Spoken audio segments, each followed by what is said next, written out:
Hola amigos, 16 de agosto, primer día de la semana. Y vamos a empezar este culto cristiano.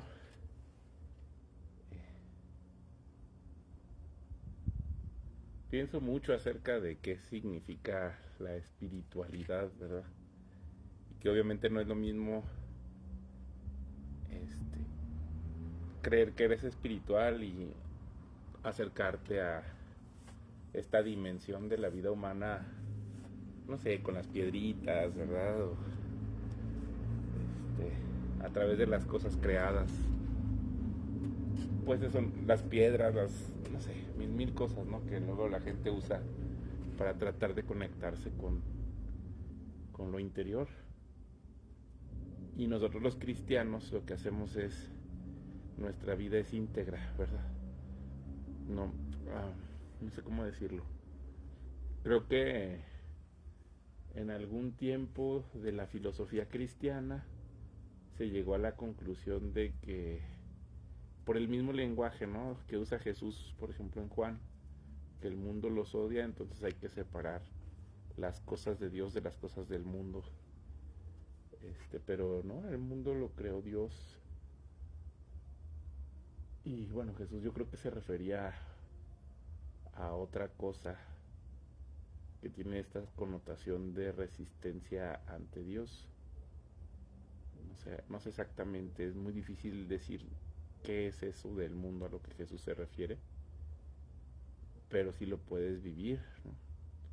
Puedes vivir como la resistencia de humanos a, al Creador, ¿verdad? Pero eso también tiene una connotación espiritual. A veces tú mismo te resistes, te resistes porque dices, ay, quisiera estar acostado, quisiera estar en mi cama, mientras empieza el día no se detiene, ¿sí? O sea, el sol sale a la hora que tiene que salir, independientemente de tu opinión o mi opinión. Y pero para eso sirve la liturgia cristiana, pues tiene que ver con una voluntad de venir a entrar en contacto con Dios. ¿Sí? O sea, Dios está en todas partes, pero es como un esfuerzo.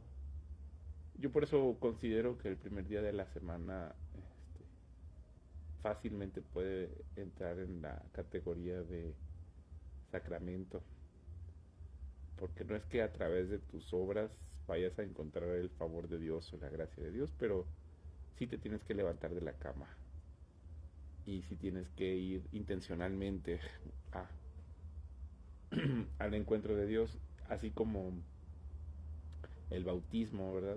Hay gente que piensa que el hombre no tiene agencia y que solo Dios salva a las personas, pero sí es verdad que hay una decisión consciente del humano de entrar a las aguas bautismales.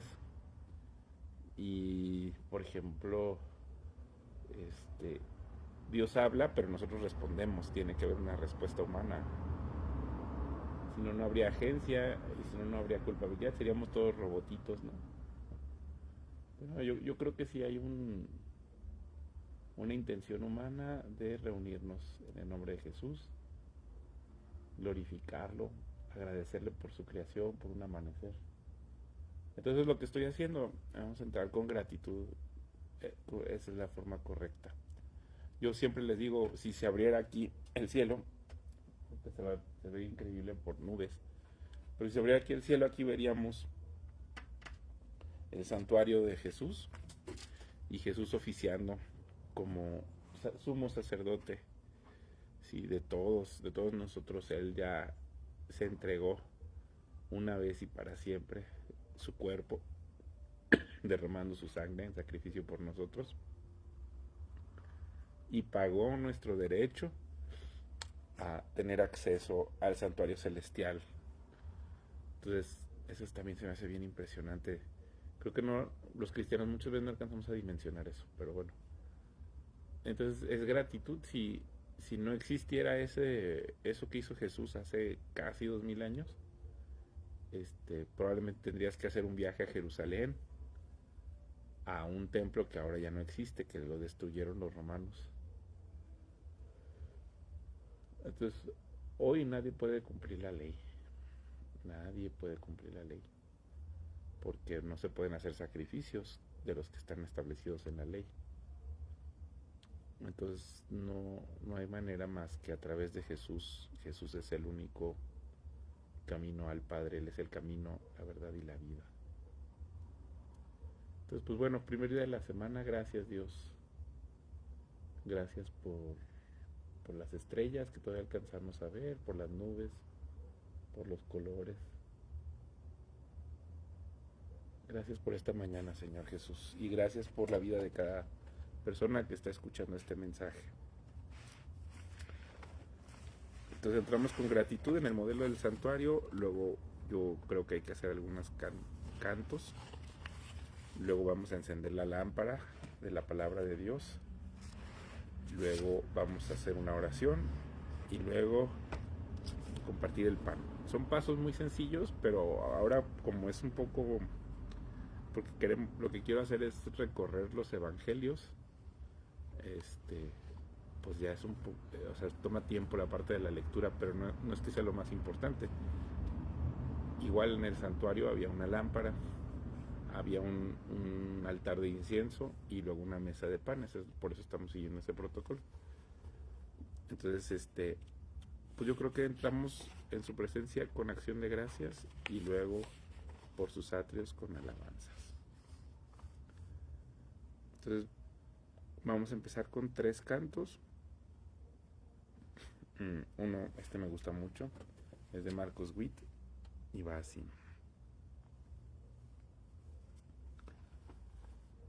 Al que es digno de recibir la gloria, al que es digno de recibir el honor, al que es digno de recibir la gloria, al que es digno de recibir el honor. Levantemos nuestras manos y adoremos a Jesús, Cordero de gloria, y exaltemos su incomparable majestad, al que vive por siempre, al gran yo soy, al Jesús, al que es digno de recibir la gloria, al que es digno de recibir el honor, al que es digno de recibir la gloria, al que es digno de recibir el honor. Levantemos nuestras manos y adoremos a Jesús, Cordero de gloria, y exaltemos su incomparable majestad, al que vive por siempre, al gran yo soy, al que vive por siempre, al gran yo soy, a Jesús. Ta-dam, pam, pam, pam, pam, pam, pam, pam, pam. Pam pam pam pam pam pam pam pam pam pam pam pam pam pam, al que es digno de recibir la gloria, al que es digno de recibir el honor, al que es digno de recibir la gloria, al que es digno de recibir el honor. Levantemos nuestras manos y adoremos a Jesús, Cordero de gloria, exaltemos su incomparable majestad, al que vive por siempre, al gran yo soy, al que vive por siempre, al gran yo soy, al que vive por siempre, al gran yo soy, a Jesús. Amén. La música de Marcos Witt es muy sencilla, pero tiene arreglos y suena muy padre en las canciones en vivo. Entonces está muy bonita esa. La siguiente es de semilla de mostaza.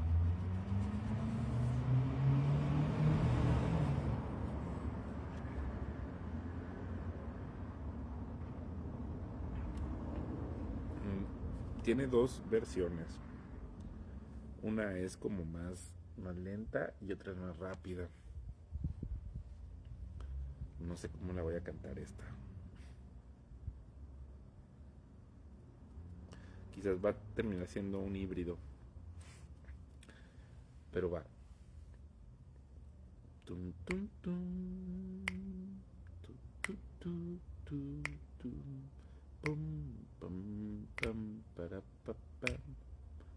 Pam, para, pa, pam, pam.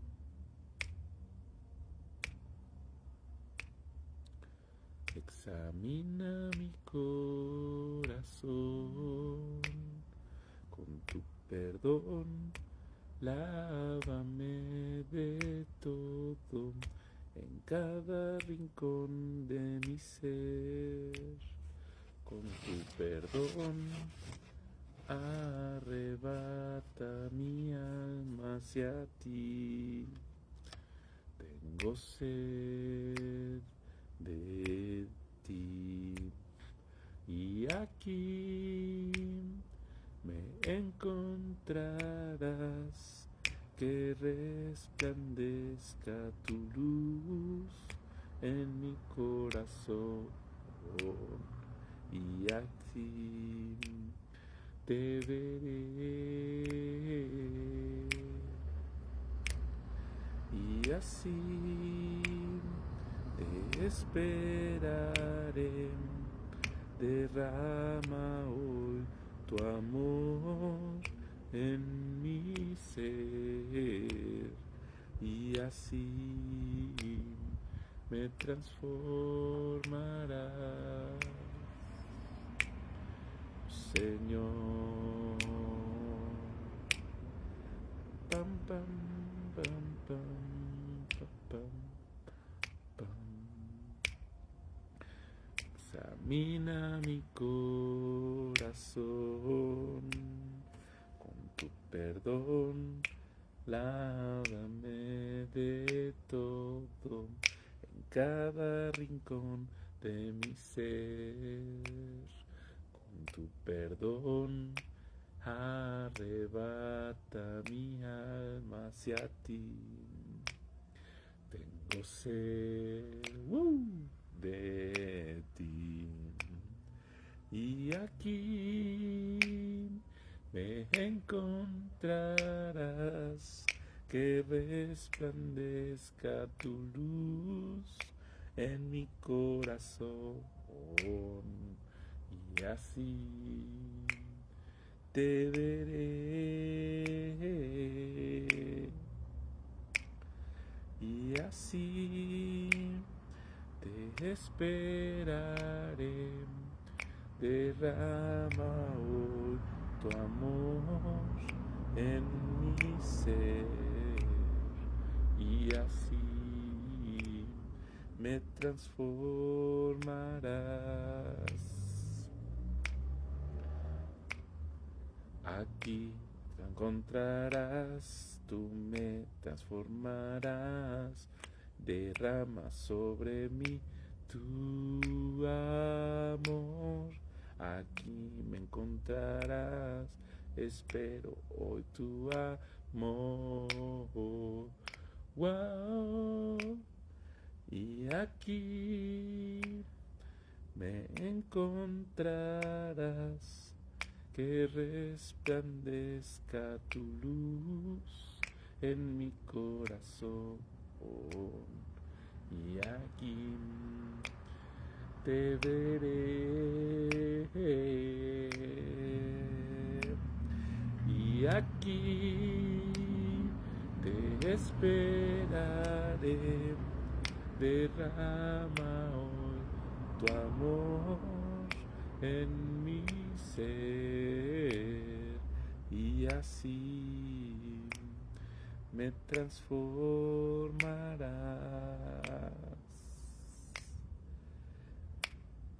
me encontrará mi corazón.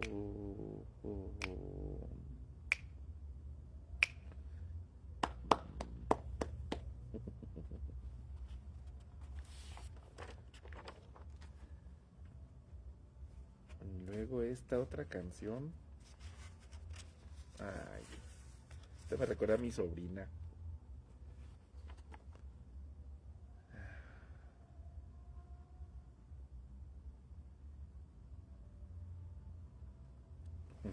También la canta muy bien Mac Powell de Third Day. No me va a salir como Mac Powell, pero vamos a cantarla. Dice, él la toca con una guitarra.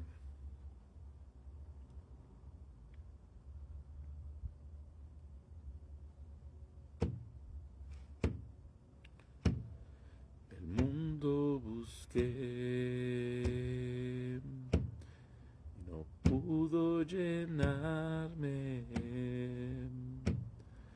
Ningún tesoro que pueda ganar me saciará.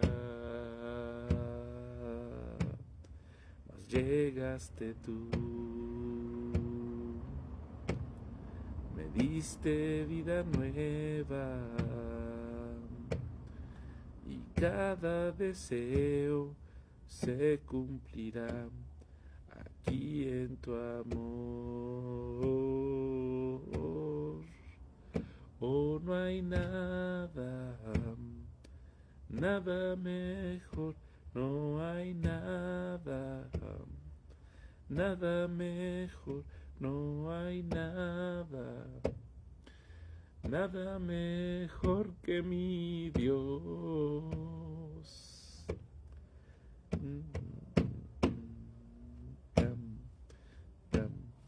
Oh, vengo a ti, sin miedo, sin reservas. Cada fracaso has visto, Señor, y aún tu amigo soy. Porque el Dios de los montes es el Dios de los valles. No hay lugar que me pueda alejar de tu gracia y amor. Oh, no hay nada, nada mejor, no hay nada, nada mejor, no hay nada, nada mejor que mi Dios. Oh, no hay nada, nada mejor, no hay nada, nada mejor, no hay nada, nada mejor que mi Dios. Pam, pam, pam, pam, cambias lamento en danza, de cenizas traes vida, cambias culpa por gloria, sé que solo tú lo harás. Cambias lamento en danza, pam, pam, pam, de cenizas traes vida, pam, cambias culpa por gloria, sé que solo tú lo harás. Pam, pam, pam, de las ruinas y tumbas, pam, nacen nuevos jardines, pam, resucitas los huesos, sé que solo tú lo harás. No hay nada, Nada mejor, no hay nada. Nada mejor, no hay nada. Nada mejor que mi Dios. No hay nada. Nada mejor, no hay nada. Nada mejor, no. Nada. Nada mejor que mi Dios. Pam, pam. De las ruinas y tumbas nacen nuevos jardines. Resucitas los muertos. Sé que solo tú lo harás.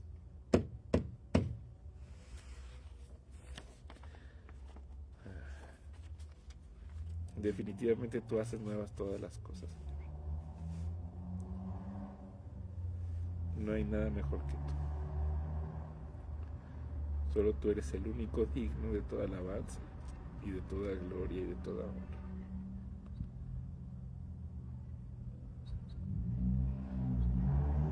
Gracias por rescatarme, Señor. Gracias por sacarme, Señor. Me sacaste. Gracias.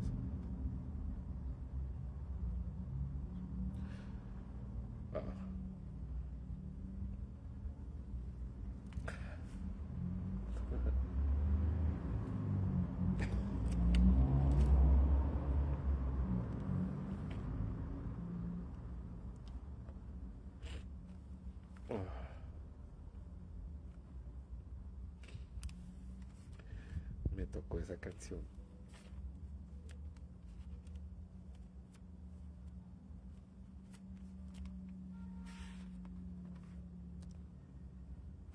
Ay, a ver cómo sale esto.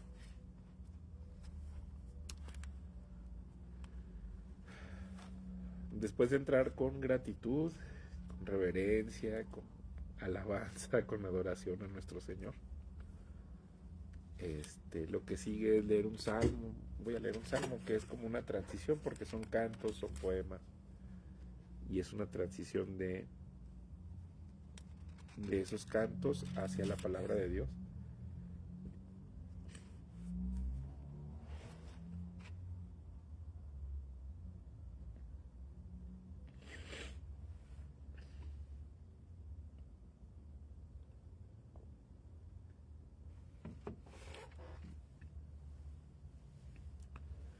Entonces hoy voy a leer el Salmo 8. Dice: al músico principal sobre Gitit, Salmo de David. Oh Señor, Señor nuestro, cuán glorioso es tu nombre en toda la tierra.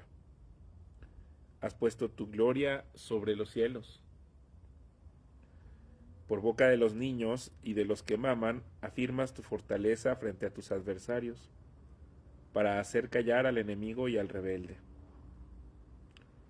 Cuando veo tus cielos, obra de tus dedos, la luna y las estrellas que tú formaste, digo, ¿qué es el hombre para que de él te acuerdes? Y el hijo del hombre para que cuides de él. Le has hecho un poco inferior a los ángeles y lo coronaste de gloria y de honra. Le hiciste señorear sobre las obras de tus manos. Todo lo pusiste bajo sus pies. Ovejas y bueyes, todo ello, y aún las bestias salvajes.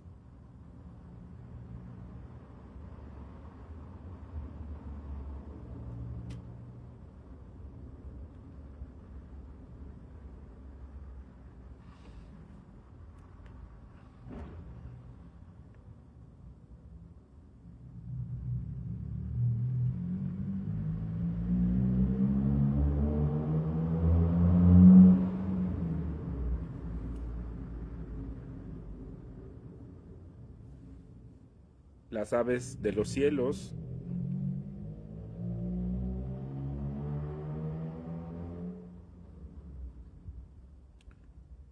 las aves de los cielos y los peces del mar, todo cuanto surca las sendas de las aguas.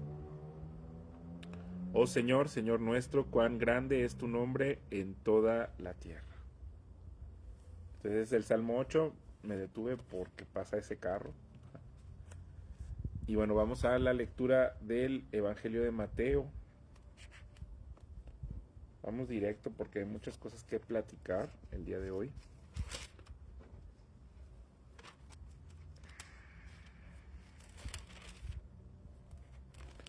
Entonces hoy vamos a ver Mateo capítulo 17, 18 y 19.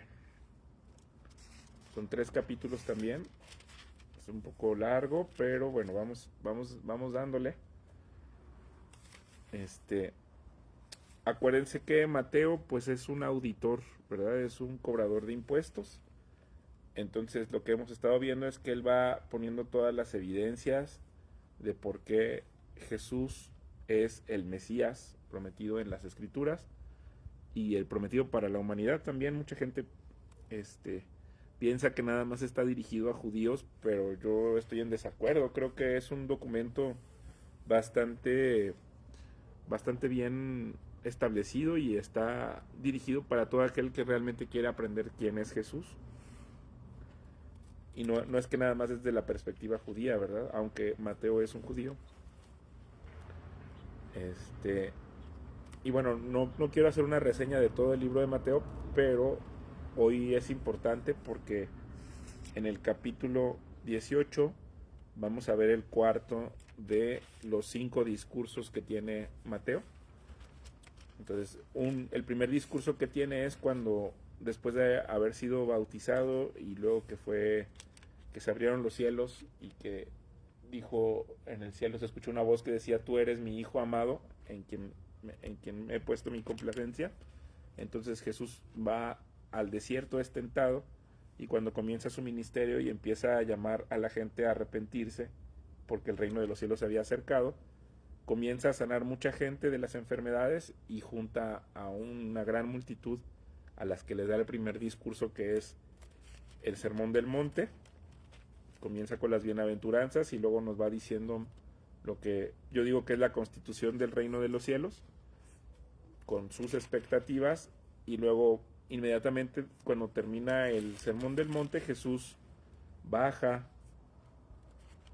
del monte y sana a un leproso y luego sana al siervo del centurión, aunque no está ahí directamente porque pues no se trata, Jesús no viene a plantear más rituales, ¿verdad? Ni viene a plantear, no es un brujo, ¿verdad? Que tiene que hacer ciertos rituales para sanar a alguien, sino que él es realmente este rey que tiene dominio sobre la naturaleza, sobre las enfermedades, sobre el mundo sobrenatural, que están los endemoniados, ¿no? Y también sobre los pecados, ¿verdad? Que eso es algo que también, pues solo Dios puede perdonar pecados, y Jesús comienza a perdonar pecados de las personas, pero no lo dice como si estuviera loco, sino lo dice como siendo él el principal ofendido, ¿sí? A veces cuando nosotros cometemos un pecado, y un pecado es una ofensa, ¿verdad? Cuando ofendemos a nuestros padres o a nuestros amigos, pues también estamos ofendiendo a Dios directamente, porque cada persona está hecha a imagen y semejanza de Dios. Entonces, cuando cometemos un crimen o decimos una mentira, pues también Dios se siente aludido, y por eso Él es el que perdona los pecados, ¿no? Entonces,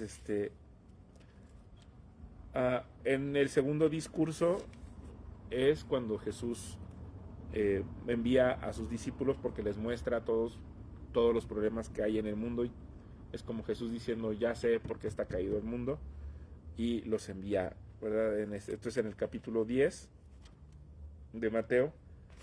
Y pues cuando empieza a ocurrir el ministerio de Jesús, pues también comienza la oposición, ¿verdad?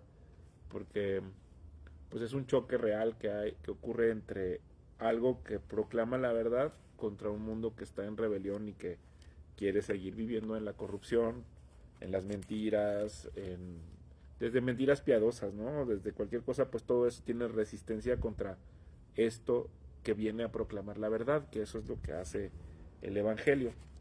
O sea, el Evangelio, cuando la buena noticia es que Jesús se hizo hombre, que vino a perdonar nuestros pecados y que todo aquel que se arrepienta puede encontrar el perdón. Entonces, el problema con esa buena noticia es que al mismo tiempo es un juicio, ¿verdad? Porque si tú rechazas esa buena noticia, pues lo que queda es que vivas una vida separado de Dios.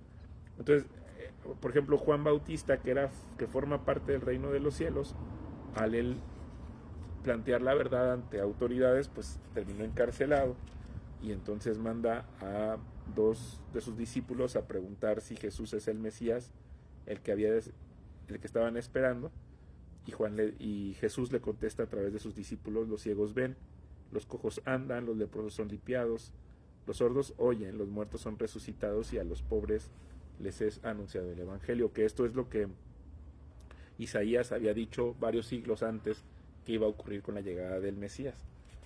Entonces, Jesús dice que Él es el descanso, y luego ya empieza a haber una contención con los religiosos, porque los religiosos pues ganan su vida de poner cargas a los demás y de inventarse reglas sobre lo que Jesús o lo que Dios había dicho, y empieza a haber la envidia, ¿verdad?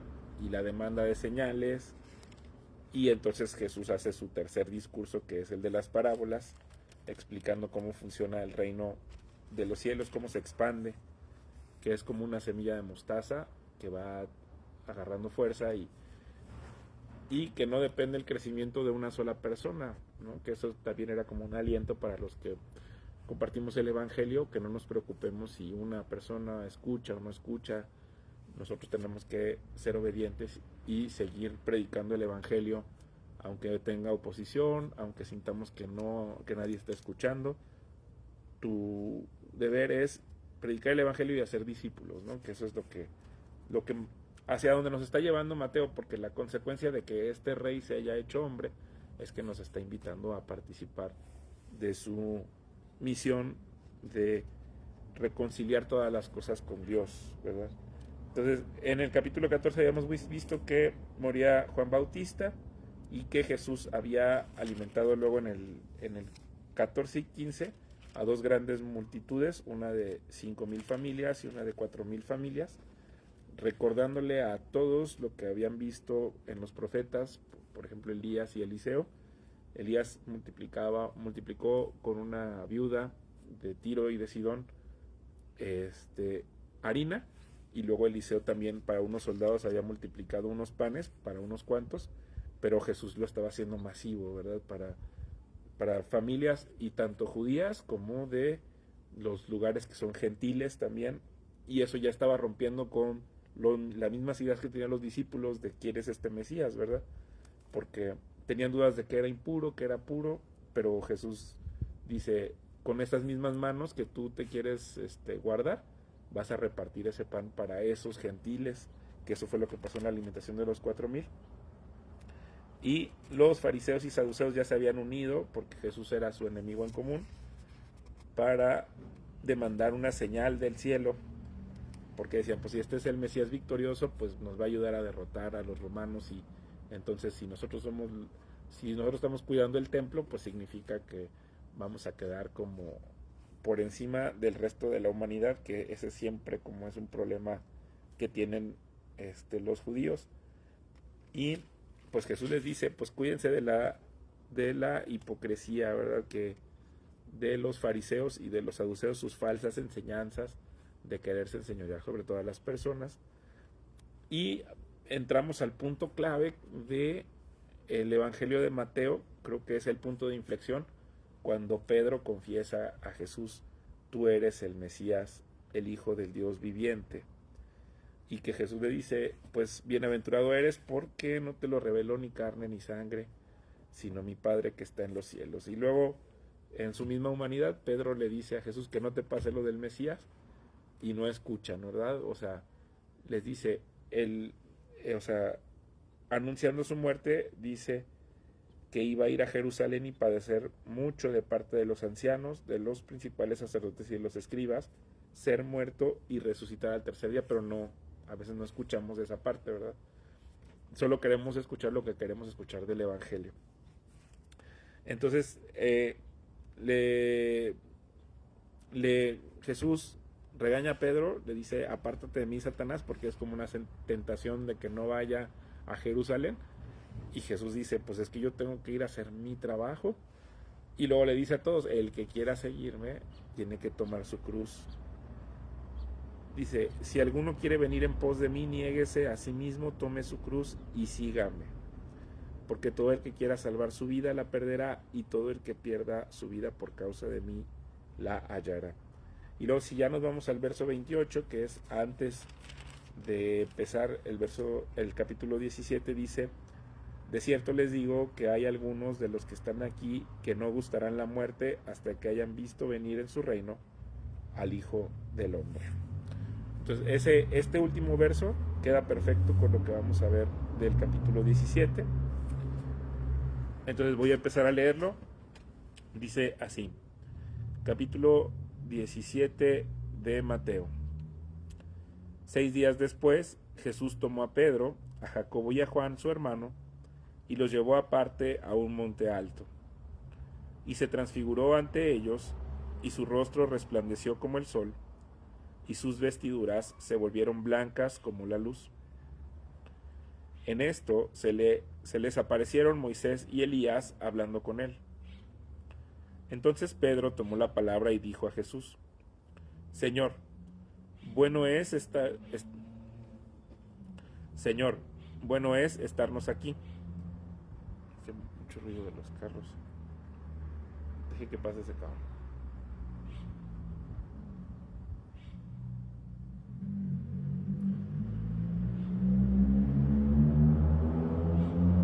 Es que le ponen en el motor no sé qué, como que no los arreglan y suena.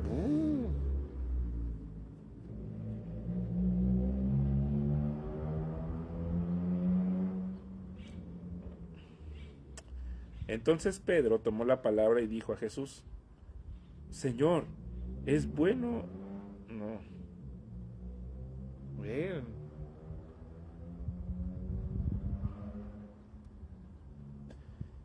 Entonces Pedro tomó la palabra y dijo a Jesús, Señor, bueno es estarnos aquí. Si quieres, hagamos aquí 3 tiendas, una para ti, otra para Moisés y otra para Elías. Y mientras él aún hablaba, una nube luminosa los cubrió, y salió de la nube una voz que decía, Este es mi Hijo amado, en quien tengo complacencia.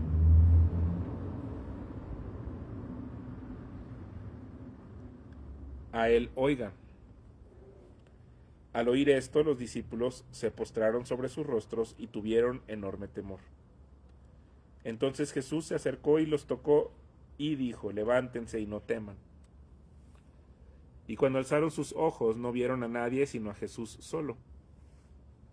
Cuando descendían del monte, Jesús les mandó diciendo, no digan a nadie la visión hasta que el Hijo del Hombre resucite de los muertos.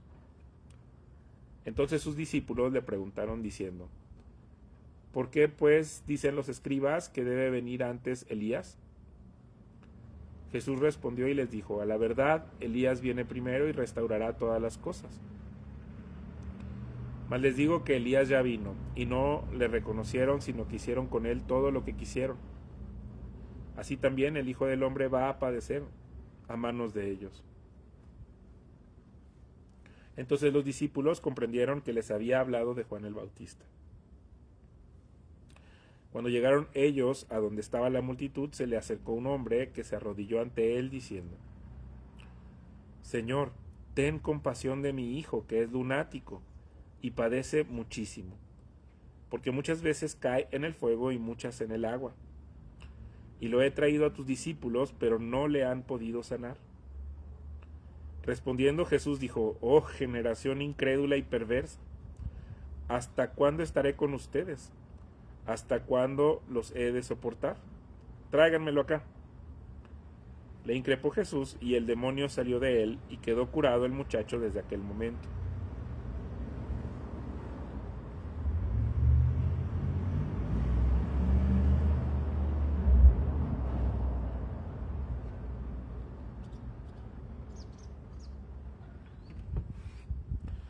Entonces los discípulos, acercándose a Jesús, le dijeron aparte: ¿por qué nosotros no pudimos echarlo fuera? Jesús les dijo: por su falta de fe, porque de cierto les digo que si tienen fe como un grano de mostaza, dirán a este monte: pásate de aquí allá, y se pasará, y nada les será imposible. Pero esta clase de demonios no sale sino con oración y ayuno. Entonces, yo creo que este es el capítulo probablemente uno de los capítulos más importantes del Evangelio de Mateo, porque si bien la confesión de Pedro es el punto de inflexión, aquí vemos cómo Jesús se está mostrando como Él es realmente. ¿Sí? Dice, habíamos visto en el verso 28, dice: algunos de los que están aquí no gustarán la muerte hasta que hayan visto venir en su reino al Hijo del Hombre. Y entonces aquí en la transfiguración dice que 6 días después lleva Jesús a los 3 hombres, que son Pedro, Santiago y Juan. Son los mismos 3 que luego lo acompañan en el Getsemaní y se quedan dormidos, que les dice: aquí quédense, y ellos están dormidos. Son los mismos 3 que lo ven en la transfiguración. Pero dice cómo se transfiguró ante ellos, y su rostro resplandeció como el sol, y sus vestiduras se volvieron blancas, ¿verdad? Cuando leímos el de Marcos, hasta me puse una playera blanca para conmemorar este asunto. Entonces vieron al Hijo del Hombre como un ser, como ahorita vimos en el Salmo 8, un poco menor que a los ángeles, y lo vieron con estas vestiduras resplandecientes, con su gloria verdadera, como Él es, más que un rey, ¿no? Es el Mesías, es como, pues es el Hijo del Hombre. O sea, Dios mismo se hizo un hijo de hombre, y eso es como muy glorioso. Si yo, probablemente ahorita que te lo estoy platicando, piensas como una historia más, ¿verdad? Y eso es lo mismo que puede pasar cuando estás leyendo este capítulo 17, que sea como, uno más de los milagros de Jesús, pero lo que en realidad él está mostrando es cómo es Él. Si aquí se abriera el santuario celestial, aquí lo veríamos igual resplandeciente, brillante, con su rostro brillante. Sí, aquí yo estoy muy convencido que aquí se abriría y aquí lo verías. Estoy muy, muy, muy convencido. Más brillante que ahorita que estoy viendo aquí la salida del sol. Más resplandeciente, glorioso. Pero lo que es muy impactante, y por eso lo leí junto a cuando desciende del monte, es que después de esa gloria, Él entra en contacto con el mundo para rescatarlo, ¿verdad? Por eso es tan interesante que Él salga a su rostro resplandeciente. Los discípulos lo ven como testigo, porque tiene que haber 2 o más testigos, eso dice Deuteronomio, para que algo quede asentado. Pues ya lo vieron como es Él en realidad, y les dice: no le digan a nadie la visión hasta que el Hijo del Hombre resucite de los muertos. Pero como que los mismos no quieren entender lo que significa la resurrección. Y creo que eso nos pasa también comúnmente, que estamos muy metidos en nuestros problemas, ¿no? De que tienes que pagar la colegiatura, o tal fulano no encuentro el amor, o tengo problemas con mi familia. Todas las cosas por las que tú estás y no estás escuchando, que te dicen que vas a resucitar de entre los muertos, ¿no? O sea, puede ser un hombre mayor que diga: me quedan muy pocos años de vida, pero no estás escuchando que vas a resucitar de entre los muertos. Entonces vas perdiendo esa fe o esa confianza de la realidad, que es lo que te estoy diciendo. Si yo te estoy diciendo que si ahí se abriera el cielo y todos tenemos acceso, no tienes que pedir a ningún intermediario, y todos tenemos acceso al santuario celestial con una oración muy simple, tú no lo quieres escuchar. Tú dices: no, yo necesito pagar mi diezmo para que Dios me escuche, ¿verdad? O todas estas tonterías de que necesito que mi Padre Espiritual me dé autorización para entrar a ese santuario celestial. Pero en realidad no necesitas. Es lo mismo que está pasando aquí. Jesús les está diciendo: hasta que el Hijo del Hombre resucite, y los Y los discípulos aquí le dicen, ¿por qué pues dicen los escribas que debe venir antes Elías? O sea, ellos están pensando en otra cosa, no están pensando en la realidad de lo que Jesús está hablando. O sea, ellos acaban de ver cómo una nube luminosa los cubre, la misma Shekinah, que es la que desciende en el templo de Salomón a cubrir a Jesús y decir, este es mi hijo amado, a él lo escúchenlo. Recordando cuando Moisés dice que va a venir un profeta, que lo escuchen a él, pues, y al ver a Elías y al ver a Moisés, ¿cómo lo reconocen? Yo ahí es donde yo pienso que están como en un punto de vista viendo escenas de cuando Moisés y Elías se acercan al monte, pues como están en un monte, están en el encuentro de Jesús. Sería la única forma, porque pues ni modo que tuvieran identificaciones, o yo creo que vieron escenas que si tú lees el Antiguo Testamento de 1000 años antes, fácilmente puedes reconocer. Por eso se encuentran con Jesús y dicen, este es Elías y este es Moisés. Y por eso Pedro dice, les podría hacer unas tiendas, ¿verdad?, de tabernáculos. Pues contestas religiosamente, ¿verdad?, ante una cosa. Yo creo que si te pasa algo así tan maravilloso, contestarías religiosamente. Pero, o sea, lo importante de este episodio es que aprendas a ser realista, que este mismo Dios que se transfiguró ante sus discípulos, hoy tú tienes acceso a Él aquí en el santuario celestial con una oración sencilla. Y la razón por la que tienes acceso, tú no hiciste nada hace 2000 años para que ese camino estuviera pavimentado para ti.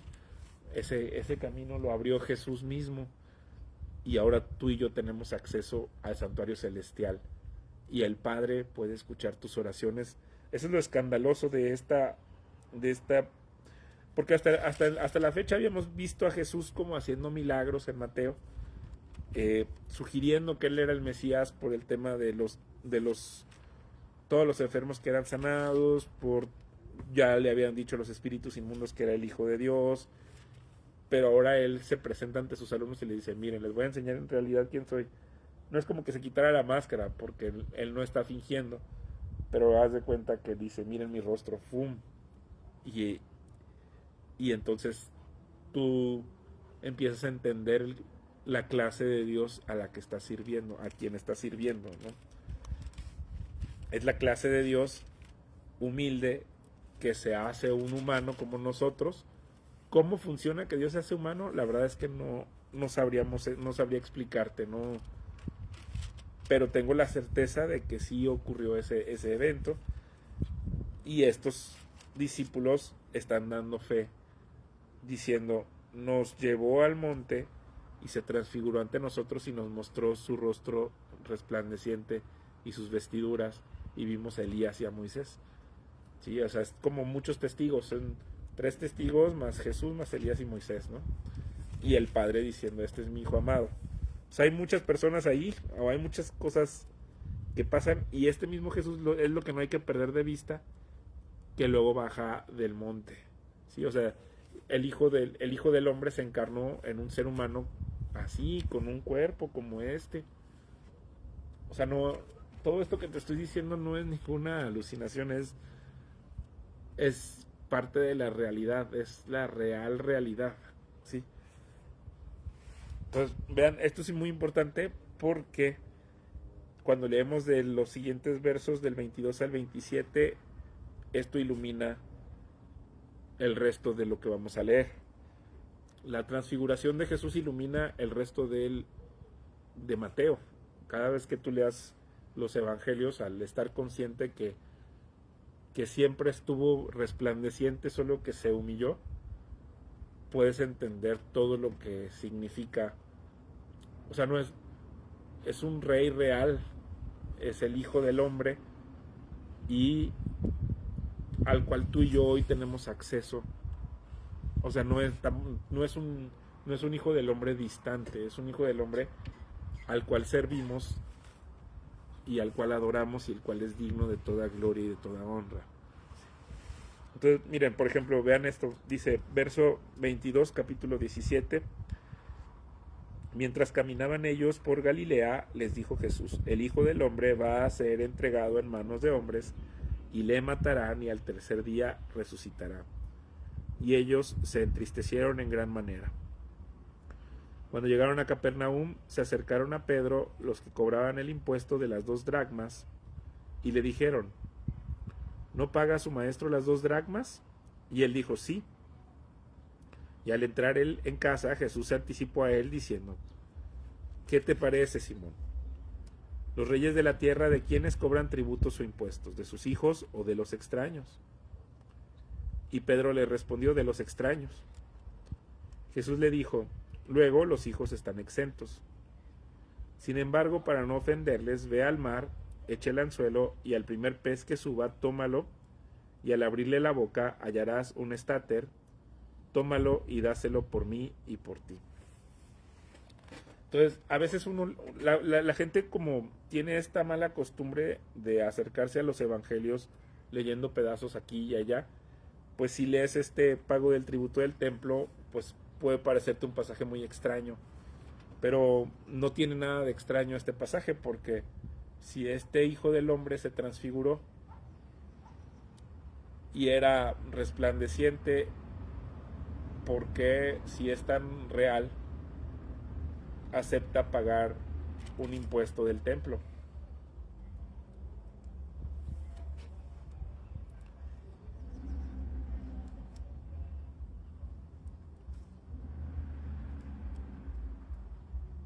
No tiene sentido que alguien tan poderoso, más poderoso que el hombre más poderoso que conozcas, que Alejandro Magno, que Donald Trump o que Elon Musk,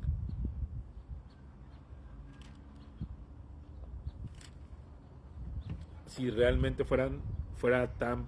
siendo tan poderoso por encima de cualquier autoridad, tenga esa sencillez para decir: yo siendo rey e hijo de un rey, debería estar exento de pagar las cosas porque soy el dueño del templo. Pero aún así él dice, para no ofenderles, ve al mar, echa el anzuelo, o sea, a un pescador, ve y trabaja, y con el primer pez honra este pago. Entonces no,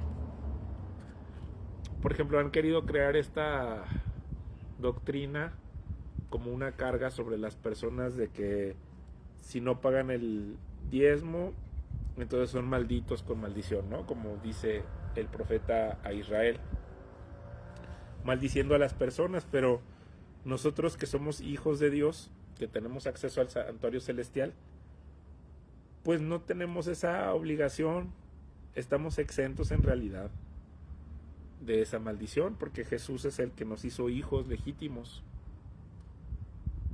Sin embargo, lo hacemos, pero no, o sea, si no lo haces, no ofendes a Dios, pues. Si lo haces, honras a Cristo, ¿verdad? Que eso es el principio detrás del diezmo, que es honrar al primogénito. Pero si no lo haces, en realidad no hay ninguna ofensa. Dios no va a dejar de amarte, ni va a dejar de bendecirte, ni a ti, ni a tu familia, ni a cuidarte porque no pagues el diezmo. Entonces, aparte el diezmo era, antes de tiempos de Jesús, era como una forma profética de anunciar a Jesús. Pero ahora que ya Cristo se demuestra, pues en realidad cuando ofrendamos es para honrarlo a Él de gratitud o de celebrarlo, ¿verdad? Que es muy diferente, el punto de vista de hacer las cosas por obligación que hacerlas por gusto, ¿sí? Entonces aquí prácticamente es lo que está haciendo Jesús, está cumpliendo con el tributo del templo por gusto. Y creo que este es un gran ejemplo de cómo los cristianos debemos conducirnos ante las cosas como los sacramentos y, en este caso, el pago de un impuesto para sostener la obra del Evangelio. Yo pienso que si estás en un grupo de personas que hacen todo menos predicar el Evangelio, no deberías ni siquiera darles un solo centavo de tu atención. Pero bueno, esa ya es una opinión muy personal. Entonces, bueno, a partir de esto vamos a leer en el capítulo 18 el cuarto discurso de Jesús.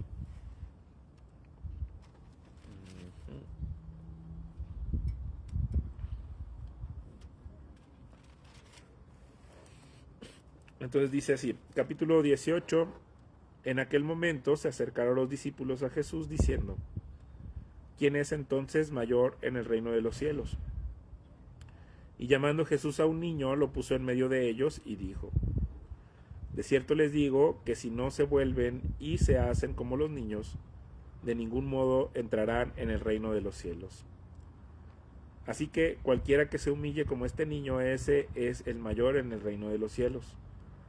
Y cualquiera que reciba en mi nombre a un niño como este, a mí me recibe. Pero al que haga tropezar a algunos de estos pequeños que creen en mí, más le valdría que le colgasen al cuello una piedra de molino de asno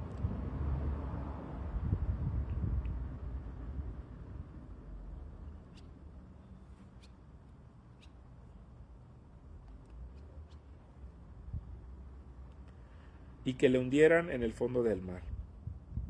Ay del mundo por los tropiezos, porque es necesario que vengan tropiezos. Pero ay de aquel hombre por quien viene el tropiezo. Por tanto, si tu mano o tu pie te es ocasión de caer, córtatelo y échalo de ti. Mejor te es entrar en la vida cojo o manco que teniendo 2 manos o 2 pies ser echado en el fuego eterno. Y si tu ojo te es ocasión de caer, arráncatelo y échalo de ti. Mejor te es entrar con un solo ojo en la vida que teniendo 2 ojos ser echado en el infierno de fuego. Miren que no menosprecien a uno de estos pequeños, porque les digo que sus ángeles en los cielos están viendo siempre el rostro de mi Padre que está en los cielos. Porque el Hijo del Hombre ha venido para salvar lo que se había perdido. ¿Qué les parece? Si un hombre tiene 100 ovejas y se descarría una de ellas, ¿no dejará a las 99 y va por los montes a buscar la que se había descarriado?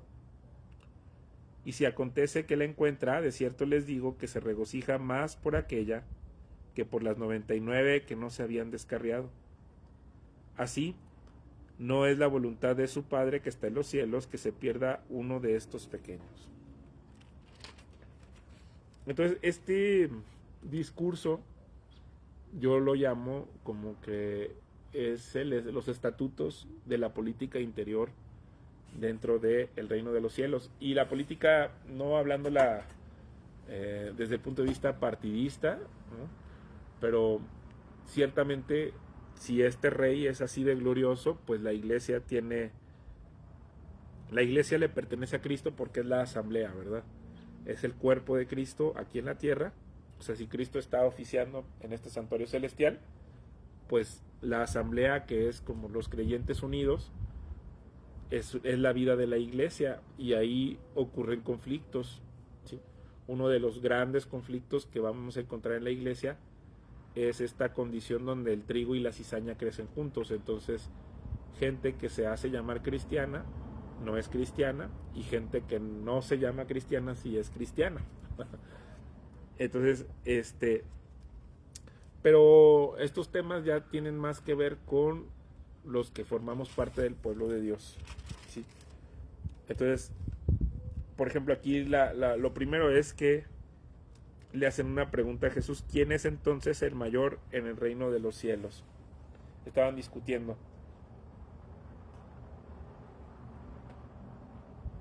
Pues claramente pensando en ellos, y es una conversación lógica,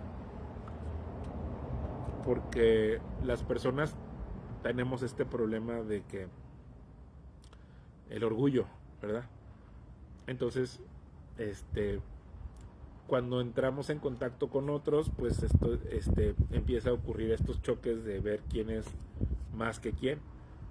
Y digo que la pregunta es extraña porque en la transfiguración Jesús acababa de demostrar que Él es el mayor en el reino de los cielos, ¿sí? Y Jesús mismo contesta la pregunta en el verso 5, dice, cualquiera que reciba en mi nombre a un niño como este, a mí me recibe. Entonces él está diciendo, pues yo soy el mayor, prácticamente, porque pues él es el que, ¿cómo puede ser que a través de un niño recibas al mayor, ¿verdad? A Jesús. Entonces esa pregunta creo que ayuda mucho como a temperar el carácter humano, darte cuenta que la vida no se trata de ti, sino se trata de Jesús, o sea, que Jesús, que es una misericordia, que Él tiene una compasión el haberte creado, el haberme creado, y entonces eso pone como el ego, no quiero usar esa palabra ego porque me parece que es de la psicología, pero, o sea, al individuo lo ubica en su verdadera realidad, el darte cuenta que hay alguien que es mucho mayor, contrario a pensar que tú eres más que todos los demás, porque entonces los empiezas a mirar hacia abajo, que esa es la soberbia. Entonces, por eso atinadamente Jesús toma a un niño y lo pone en medio, para que vean lo que significa para Dios el haberse hecho hombre. O sea, como a un ser tan majestuoso, sí, el creador de todas las cosas de los cielos, con los dedos hizo las nubes y establece las galaxias y todo, le importa un momento específico de la humanidad, que somos nosotros, y se mete a estas pláticas y a estos debates por amor de nosotros, por amor a nosotros, ¿no? Pues es solamente a través de esta humildad, ¿verdad? Entonces cuando toma un niño, pues también al día de hoy, pues los niños en ese momento dicen que no tenían derechos, pues era un niño, siempre ha causado ternura en las personas, y siempre los padres han hecho procurar para cuidarlos, ¿verdad? Para que no les falte nada, para que tengan todos los alimentos, para que tengan vestido. Entonces un niño en realidad solo depende de su padre, de su padre y de su madre. Entonces, pues lo mismo, que nosotros nos hagamos como niños significa que empecemos a tener esa dependencia absoluta de nuestro Padre Celestial. Si nos queremos hacer autosuficientes, no vamos a entrar al reino de los cielos. Entonces, por eso dice, es como una introducción a los que formamos parte del reino de los cielos, ¿sí? Solamente,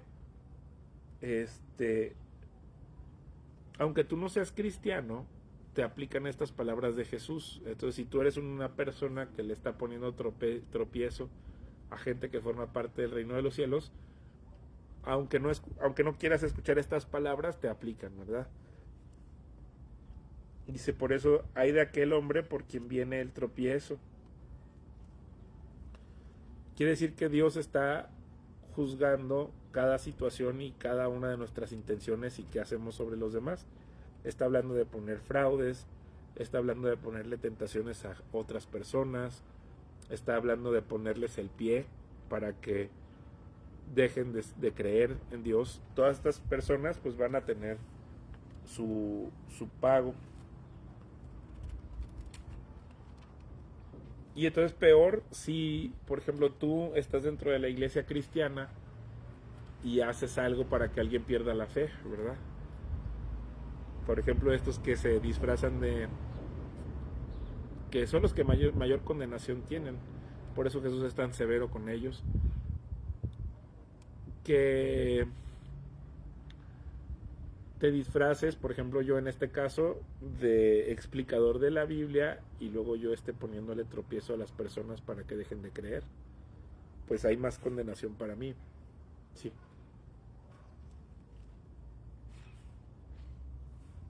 Y entonces aquí pone estas dos frases que son muy escandalosas.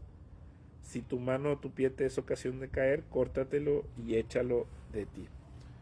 Pero lo que les decía cuando leíamos Marcos, ¿no? O sea, cuando mi pie me es ocasión de caer, pues en realidad, ¿cuándo ocurre que yo culpe a mi pie porque el pie pensó solo y me llevó a tal lugar? Pues eso en realidad no pasa. Está usando una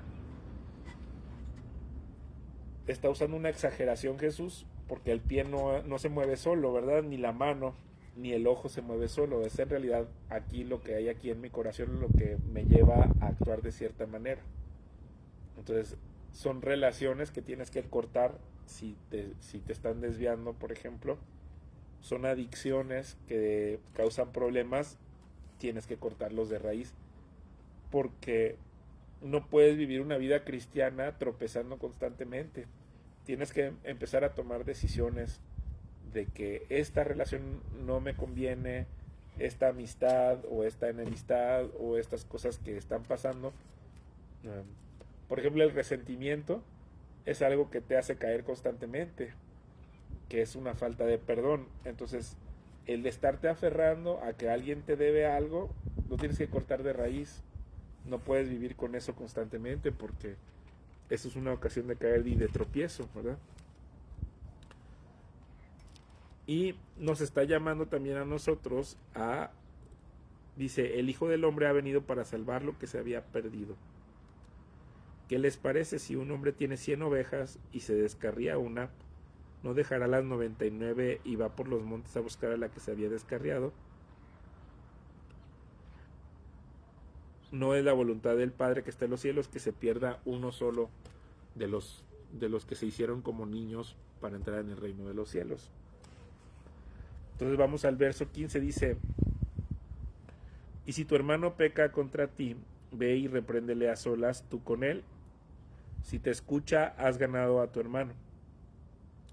Pero si no te escucha, toma aún contigo a 1 o 2, para que por boca de 2 o 3 testigos conste toda palabra. Si rehúsa escucharles a ellos, dilo a la iglesia. Y si también rehúsa escuchar a la iglesia, sea para ti como el gentil y el publicano. De cierto les digo que todo lo que atéis en la tierra estará atado en el cielo, y todo lo que desaten en la tierra estará desatado en el cielo. Otra vez les digo que si 2 de ustedes se ponen de acuerdo en la tierra acerca de cualquier cosa que pidan, les será hecho por mi Padre que está en los cielos. Porque donde están 2 o 3 congregados en mi nombre, ahí estoy en medio de ellos. Entonces se le acercó Pedro y le dijo, Señor, ¿cuántas veces perdonaré a mi hermano que peque contra mí? ¿Hasta 7 veces? Y Jesús le dijo, no te digo hasta 7 veces, sino aún hasta 70 veces 7. Por lo cual, el reino de los cielos es semejante a un rey que quiso ajustar cuentas con sus siervos. Y al comenzar a ajustar cuentas, le fue presentado uno que le debía 10,000 talentos. No teniendo él con qué pagar, su señor mandó que fuera vendido él, su mujer y sus hijos, y todo lo que tenía, y que se le pagase la deuda. Entonces aquel siervo se postró ante él, diciendo, Señor, ten paciencia conmigo y te lo pagaré todo. El señor de aquel siervo, movido a compasión, le soltó y le perdonó la deuda. Pero aquel siervo al salir se encontró con uno de sus consiervos, que le debía 100 denarios, y agarrándolo le ahogaba, diciendo, págame lo que me debes. Entonces su consiervo, postrándose a sus pies, le rogaba, diciendo, ten paciencia conmigo y te lo pagaré todo. Pero él no quiso, sino que fue y le echó en la cárcel hasta que pagase la deuda. Viendo sus consiervos lo ocurrido, se entristecieron sobremanera, y fueron y refirieron a su señor todo lo que había pasado. Entonces, llamándole a su señor, le dijo, siervo malvado, toda aquella deuda te perdoné porque me lo suplicaste. ¿No debías tú también haberte compadecido de tu consiervo como yo tuve compasión de ti? Entonces su señor enojado le entregó a los verdugos hasta que pagase todo lo que le debía. Así también mi Padre Celestial hará con ustedes si no perdonan de corazón cada uno a su hermano sus ofensas.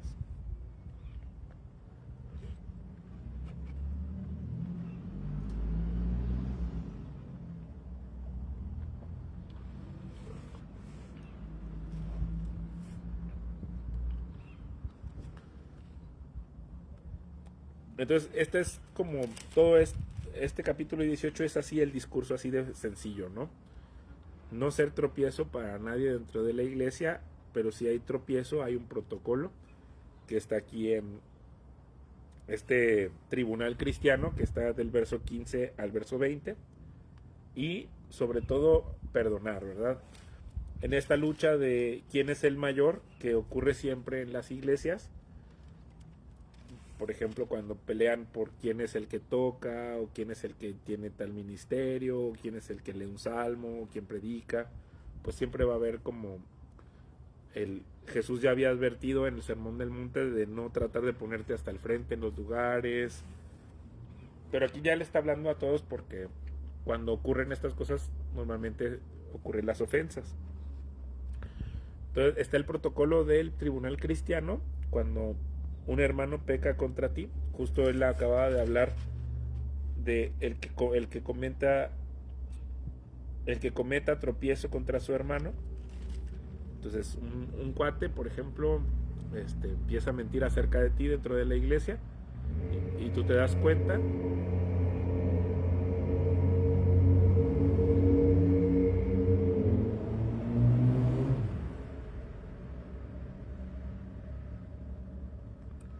Y te sientes ofendido o ofendida porque te está calumniando, entonces tienes derecho primero a tener una conversación con la persona.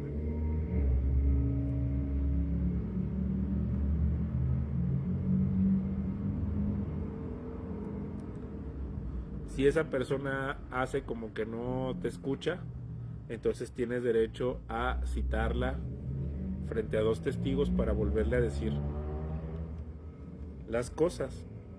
Sí, como vimos en la transfiguración que Jesús llevó testigos, así tú puedes tener 2 testigos que sean también cristianos para hablar con esa persona y decirle, mira, ya te había dicho que esto y esto y esto. Y si esa persona no escucha, entonces lo que sigue es frente a la congregación de la asamblea. Y si no quiere escuchar frente a la asamblea, entonces lo que sigue es tenerlo por gentil y publicano. ¿Y qué es lo que se hace cuando una persona es como gentil y publicano? Pues ya Jesús nos había explicado en el Sermón del Monte. Si esa persona se vuelve tu enemigo, dice, ama a tu enemigo, bendice a los que te maldicen, hagan bien a los que te aborrecen y oren por los que los ultrajan y los persiguen. Entonces ese es el tratamiento que debe tener una persona si ya no escuchó.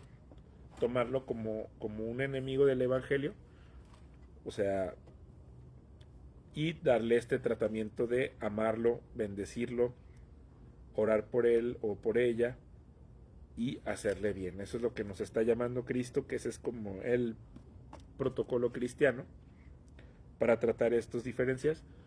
Yo he estado, hace unos años estuve en dos tribunales cristianos que son estos, ¿no? Uno fue con un cuate, bueno, en una iglesia donde, de estas de la prosperidad, donde un cuate, yo me di cuenta que estaba como, se puso como que era un intermediario en el que yo pensaba que era un pastor, pero pues ya me di cuenta que no. Y entonces él aprovechaba lo que decía supuestamente este señor, y como él era el intermediario, pues él alteraba lo que le decían o los acuerdos, y él decía, no, es que yo estoy a cargo, yo soy el jefe. Entonces hacía lo que le daba la gana y luego yo me di cuenta que él mentía. O sea, que cuando a mí me tocaba comunicar cosas al que era el pastor, él decía lo que le daba la gana, entonces como que ellos se ponían de acuerdo, ¿verdad? O sea, que se supone que es la mano derecha, hacía el trabajo sucio que no quería hacer el pastor para que la gente no se diera cuenta de quién es realmente este cuate, ¿no? Entonces, yo estaba pues con la mejor de las intenciones en este ministerio, y entonces lo confronté a esta persona y le dije, oye, pero ¿por qué haces lo que te da la gana? Y porque me empezó a tratar mal, ¿no? Y entonces yo decía, pues a mí no me gusta que me traten mal. Yo vengo a una iglesia y lo que quiero es pues servir al Señor, pero no vengo a que me estén aquí maltratando. Y entonces pues ya le dije, no, pues ¿sabes qué? Si usted quiere tener como su rollo de tratar mal a la gente, pues no cuente conmigo. Y entonces causó mucho problema porque pues son de estas iglesias de la prosperidad donde tienen a la gente y que usa los ministerios para pues para someterla a la gente, ¿no? Y entonces yo en ese momento dije, no, pues esto está mal, este, no que yo había renunciado, pero dije, esto no puede, yo no puedo cooperar en algo así. Y me acuerdo que dijeron, no, pues hablen ustedes. Y ya nos fuimos aquí a un restaurante a platicar, a comer, bueno, a tomarnos un café, entre comillas. Y me di cuenta que este cuate no quería reaccionar y entonces ya le dije, ay, pues, porque le dije, estás mintiendo por esto, estás haciendo esto, así, así, de frente, siguiendo este protocolo. Y luego ya me di cuenta que no quería escuchar, que él quería de todas maneras seguir haciendo lo que le daba la gana. Y como era pues la mano derecha, el cómplice, pues él pensaba que tenía un cheque en blanco. Entonces le dije, ah, pues necesitamos hablar con 2 testigos. Y entonces él me dijo, no, pues yo voy a llamar al pastor. Y yo dije, no, pues yo a otra persona que quiero mucho y que aprecio mucho dentro de la congregación. Y entonces tuvimos una reunión acabando el culto donde estábamos los 4, platicando así, como aquí dice, con 2 testigos. Y entonces, cuando nos sentamos, lo primero que me dice el pastor dice, yo voy a tomar el pastor, ¿verdad? Entre comillas. Yo voy a tomar las palabras y sabemos que tú tienes problemas con la autoridad y estamos aquí para ayudarte con tu problema con la autoridad. Y yo me quedé así como que, ah, caray, están alterando, están alterando un juicio, un tribunal cristiano, ¿verdad? Porque si se supone que el pastor estaba como testigo, ahora se tomó la de hacerse el juez dentro del tribunal. Y entonces dije, ah, pues qué cosa tan rara que no les importe lo que diga la Biblia. En ese momento me contrarió mucho, ¿verdad? Porque yo decía, pues, ¿qué no se supone que son cristianos? Pero justo el hecho de que enseñen la Biblia y luego no la obedezcan, pues te dice muchas cosas, ¿verdad? O sea, hay mucha torpeza en esto porque la gente no está acostumbrada a seguir estos protocolos, pero los protocolos son perfectos para separar el trigo y la cizaña, ¿verdad? Eso es lo que yo pienso. Que el hecho de que este individuo se haya pasado por el arco del triunfo el protocolo que Jesús haya dicho y que dejara de ser testigo y se haya convertido en juez y parte, y luego además que se hayan puesto de acuerdo fuera de la conversación para hacerme ver como que yo estaba equivocado, pues yo ahí en su cara pues les decía, pues es que este hombre te está diciendo mentiras. Luego ya me di cuenta que pues no es que le dijera mentiras, son cómplices, ¿no? Entonces nada más que uno hace el trabajo sucio del otro que no quiere hacer, ¿verdad? Para que nadie se dé cuenta de cómo operan. Entonces, pues yo decía, pues tú está mal, ¿cómo es que alteran un... Pero justo el hecho de que ellos hayan alterado el tribunal te dice qué tipo de personas son, ¿verdad? Y el tipo de cosas que hacen.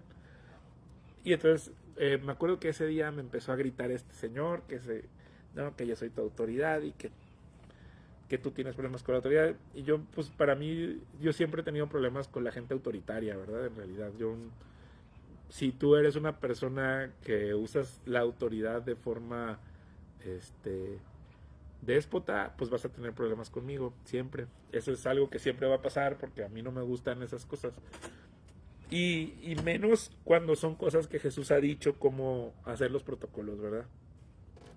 Entonces, cuando ya me empezó a gritar y me empezó a quitar la palabra y no me dejaba hablar, yo ya fue cuando dije, se me hace que este no es un lugar para el que yo está. Y al final me dice, me acuerdo, fue hace un par de años o 3 años, no me acuerdo, pero algo así me dijo, ponte a orar a Dios para preguntarle si este lugar es para ti, ¿verdad? Y yo me acuerdo que cuando ya me fui de ahí, estuve muy enojado y me puse a orar y efectivamente el Espíritu Santo me dijo que ese lugar no era para mí y ya fue cuando me fui y me despedí al otro domingo.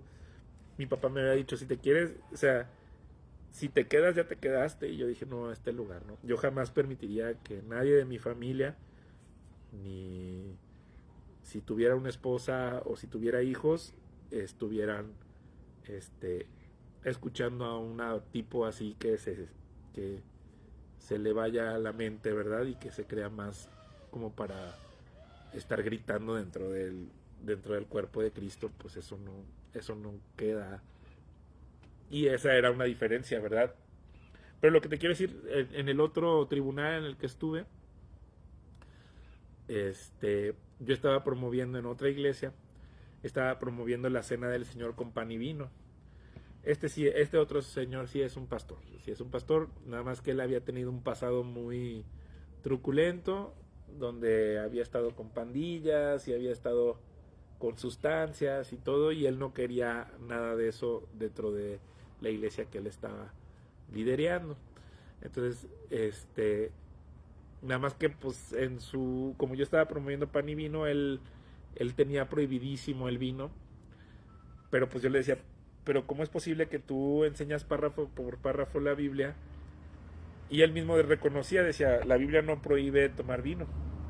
Entonces pues dije, bueno, pues empecé a semana por semana, creo que cada mes o cada tercera semana estábamos reuniéndonos varios hermanos de la iglesia a comer pan y vino. Y entonces en una de estas me manda a llamar un día. Yo había tenido un sueño donde había visto unas ventanas.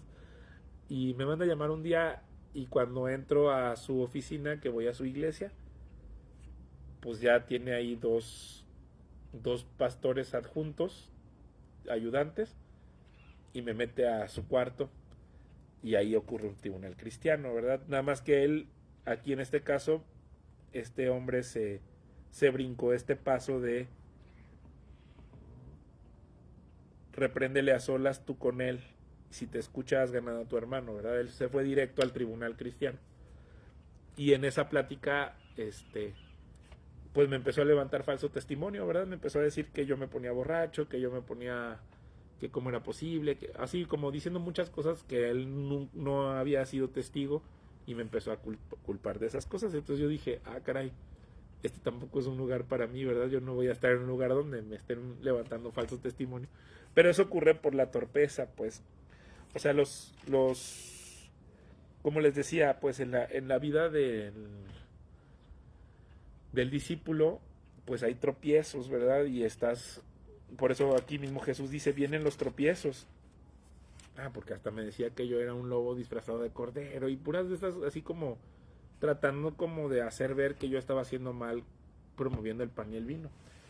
Cosa que no ha dejado de pasar. Yo creo que la cena del Señor se hace con pan y vino. Y pues creo que estas iglesias que son desobedientes, ¿verdad? Que hacen lo que les da la gana, pues te dan un juguito de uva y un pedacito de galleta, y con eso ellos piensan que están teniendo una cena a una hora que ni siquiera es la cena, porque lo hacen en la mañana. Entonces, es normal que existan todas estas diferencias doctrinales, pero el protocolo mismo que establece Jesús nos ayuda a separar el trigo y la cizaña. Nos ayuda a determinar quién está diciendo mentiras, quién tiene conflictos de interés. Si son capaces de destruir un tribunal cristiano y hacerlo como les da la gana, ya empiezas a saber. Aunque te enseñen la Biblia párrafo por párrafo, pues empiezas a ver que son capaces de atropellar todo lo que está en la Biblia para imponer su voluntad.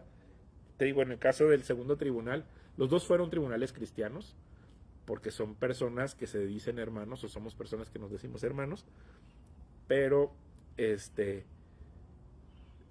lo importante es que aprendamos a establecer estos protocolos y a seguirlos, y verás que el Espíritu Santo es el que lo guía, porque esto que les estoy diciendo se respalda porque aquí en el verso dice, donde están dos o tres congregados en mi nombre, ahí estoy en medio de ellos. O sea, todo esto que te estoy diciendo es verdad, al menos desde mi punto de vista, y está Jesús de testigo. O sea, este hijo de hombre que está aquí en su santuario celestial está de testigo de todo lo que te estoy diciendo. Sí, o sea, de cómo me gritó, de cómo me levantaron falsos testimonios. Nada más que como yo siempre tengo en mente este protocolo, yo soy muy cuidadoso también en estas cosas, ¿no? Entonces, en los dos, pues me di cuenta que no era un lugar para mí, para que yo estuviera, porque yo estoy buscando vivir una vida cristiana sencilla, honesta, conforme a lo que dicen las escrituras, ¿verdad? Y creo que eso me ha traído mucha felicidad, más que tratar de pasar por encima de las palabras de Jesús, ¿sí? Entonces, al mismo tiempo hay que perdonar todas estas cosas, ¿no? O sea, te das cuenta, por ejemplo, que uno de ellos sí era un falso maestro de la Biblia, pero lo perdonas, dices, pues yo no puedo hacer nada contra que él esté en estas iglesias de la prosperidad abusando de la gente, pero me alejo de esa persona, ¿sí?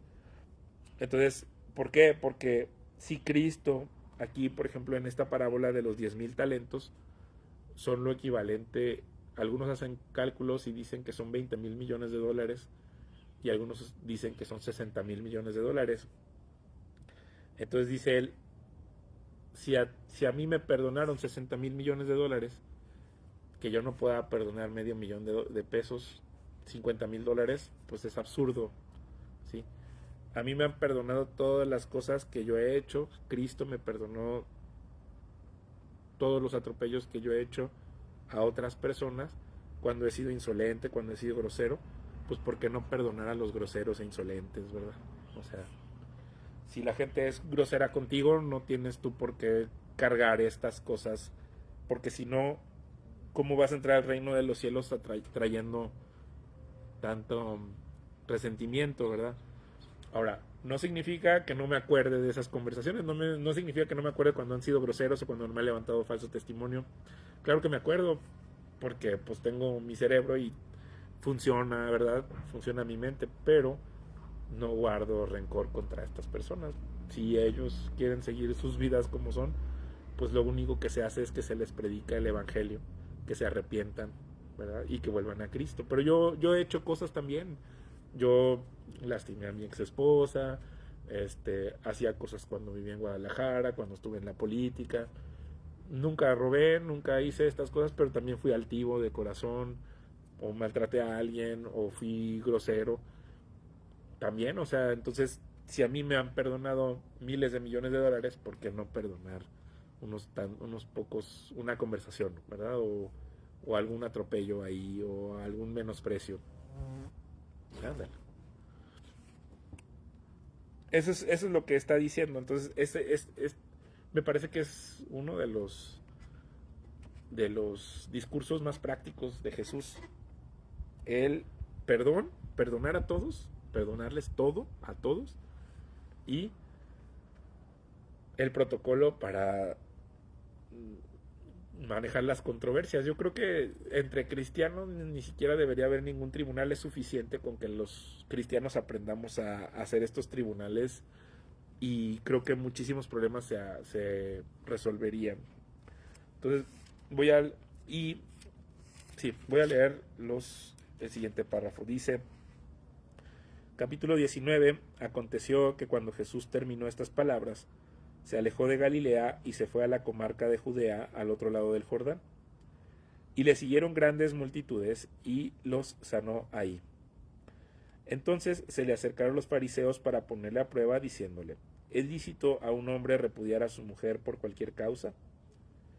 Él respondiendo les dijo: ¿no han leído que el que los creó desde el principio los hizo varón y hembra? Y dijo: por eso el hombre dejará a su padre y a su madre, y se unirá a su mujer, y los dos vendrán a ser una sola carne. Así que ya no son dos, sino una sola carne. Por tanto, lo que Dios juntó, no lo separe el hombre. Le dijeron: ¿por qué pues mandó Moisés dar carta de divorcio y repudiarla? Él les dijo: por la dureza de su corazón, Moisés les permitió repudiar a sus mujeres, pero no fue así desde el principio. Y yo les digo que cualquiera que repudia a su mujer, salvo por causa de fornicación, y se casa con otra, comete adulterio. Y el que se casa con la repudiada, comete adulterio. Le dijeron sus discípulos: si así es la condición del hombre con su mujer, no conviene casarse. Entonces él les dijo: no todos son capaces de comprender esta doctrina, sino aquellos a quienes ha sido dado.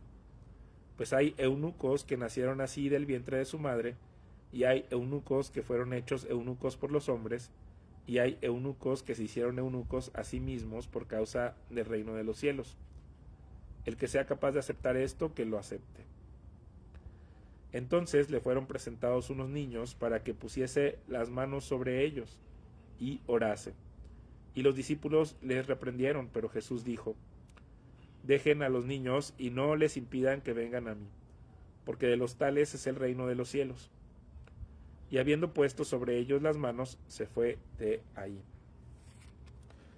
Entonces, aquí Jesús, después de dar su discurso, ya comienza a dirigirse hacia Judea y ya va hacia su objetivo, que es la cruz. Porque después de la cruz viene la resurrección.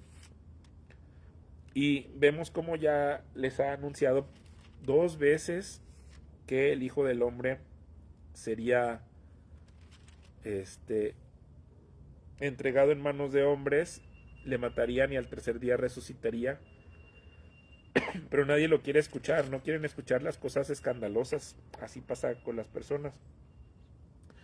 Y en este camino que va hacia Jerusalén, cuando llega a Judea, le hacen la pregunta similar a la de Juan Bautista, ¿verdad? Porque Herodías se había divorciado y Herodes también se había divorciado para casarse, porque ellos usaban el matrimonio como una forma de poder.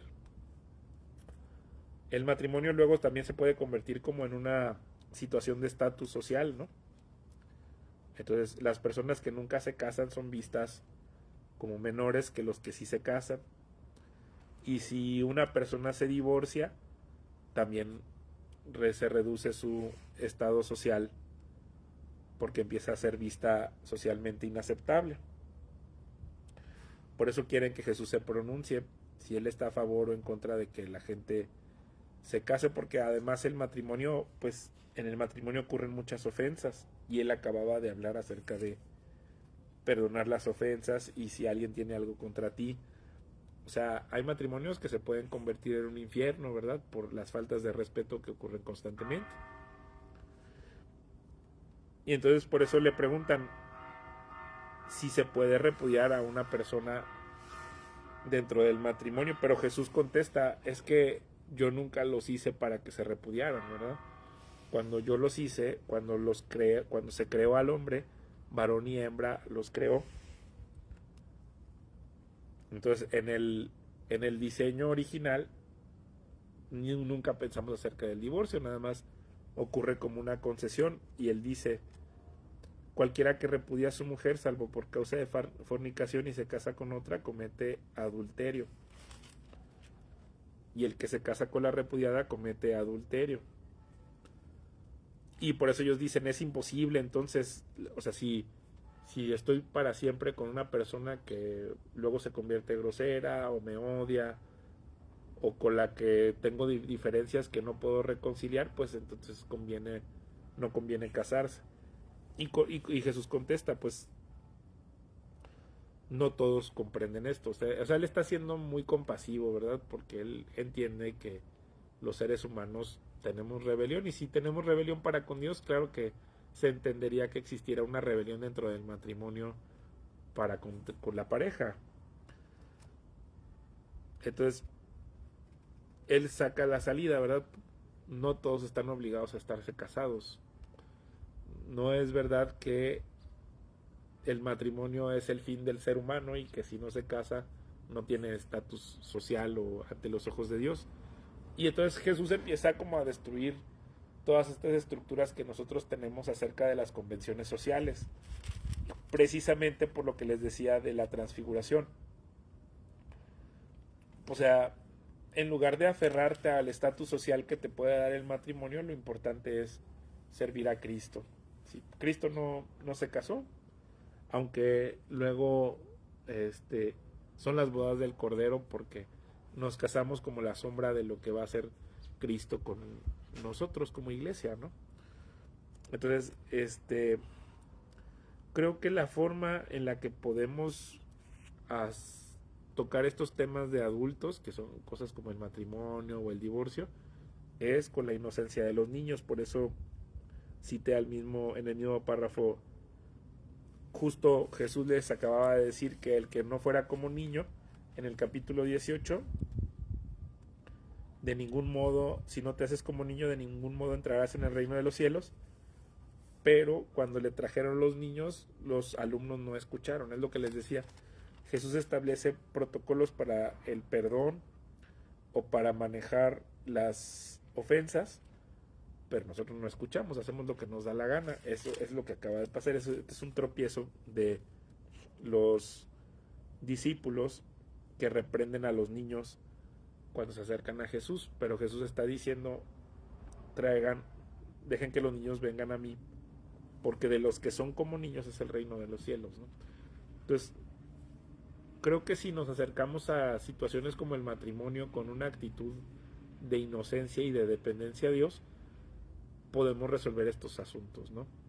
Oye, si yo me divorcié, ¿me puedo volver a casar?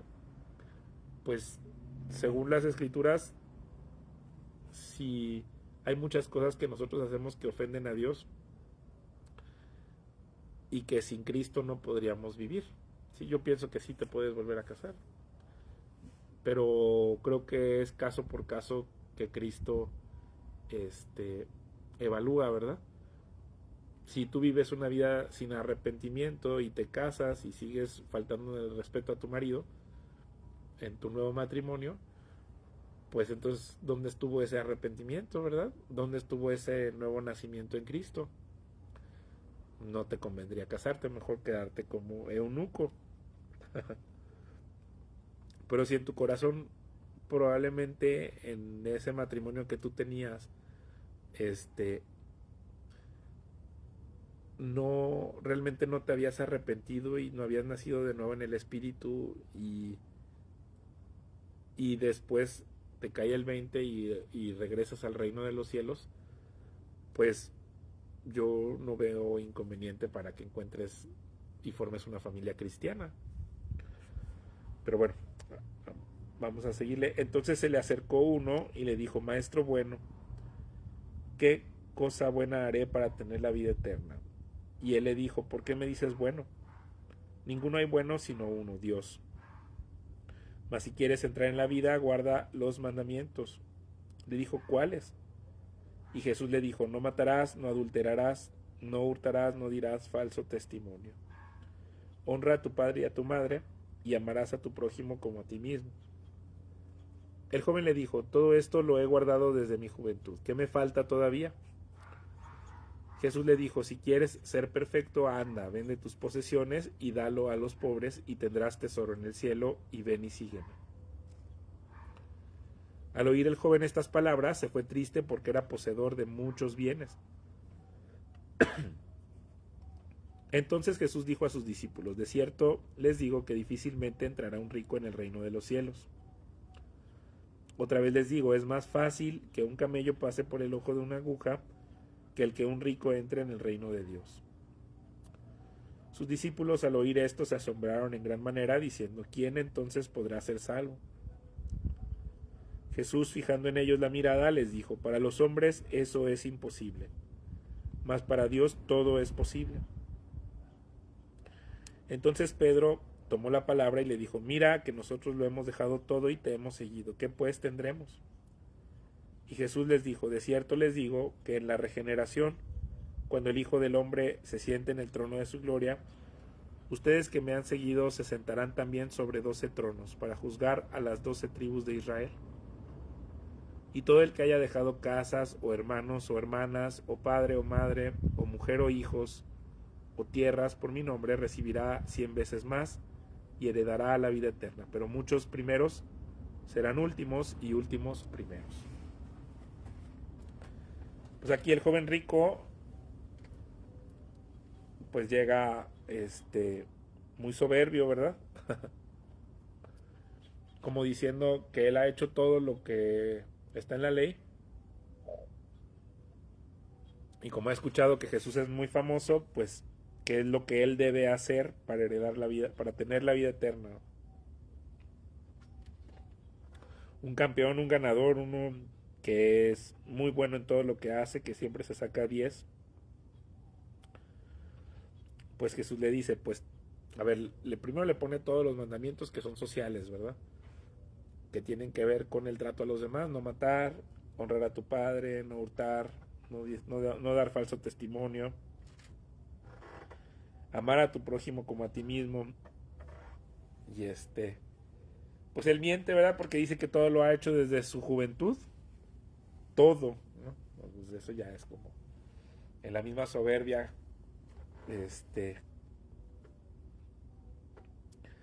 amar a su prójimo como a él mismo, ¿no?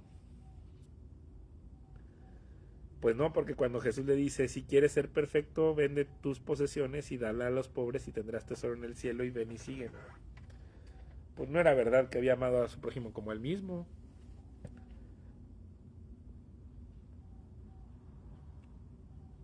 Acaba de dar falso testimonio, ¿verdad?